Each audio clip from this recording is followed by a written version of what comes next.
Before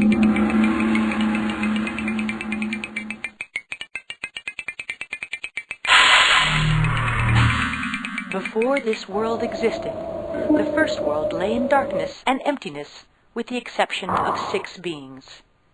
They were First Man, First Woman, Salt Woman, Fire God, Coyote, and Begochitty, the child of the sun. Begochitty first created 4 mountains, white in the east, blue in the south, yellow in the west, and black in the north. But there was still no light. The first beings grew tired of this and decided to leave the first world. At the center of the first world, Begochitty planted an enormous seed, which grew into a tall, hollow reed. He then gathered all his creations and crawled inside. The reed grew out of the first world and into the second. The second world was light and blue. When the first beings emerged from the reed, they found a nicer place to live, but it was already occupied by the cat people. The first beings and the cat people fought for years and years, but in the end they couldn't overcome their differences. Again, Begochitty collected his beings and returned to the hollow reed.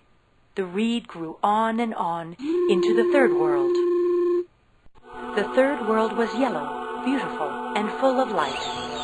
The first beings rejoiced and built camps and had many children. Begochitty created rivers and lakes and mountains and all kinds of animals and birds. The first men and women lived there happily. One day, as Coyote was walking along the river, he found a baby, the child of the water monster of the third world. Coyote stole the baby and hid him under his blanket. When the water monster discovered his son was missing, he was furious. He sent vast rainstorms from all directions and flooded the third world. Begochitty and his creations ran back to the hollow reed to escape and forced Coyote to give back the baby. But it was too late. The third world was entirely flooded. Finally, the waters rose to the base of the fourth world. Locust helped to carve a hole into the next world, and all of Begochitty's creations crawled out to set up their houses again. Begochitty created mountains and set the moon, sun, and stars in the sky. This world was not as beautiful as the third, but it became the home of the Navajos. Begochitty taught men and women the right way to live, how to plant corn, squash, and beans, and how to give thanks for their harvests.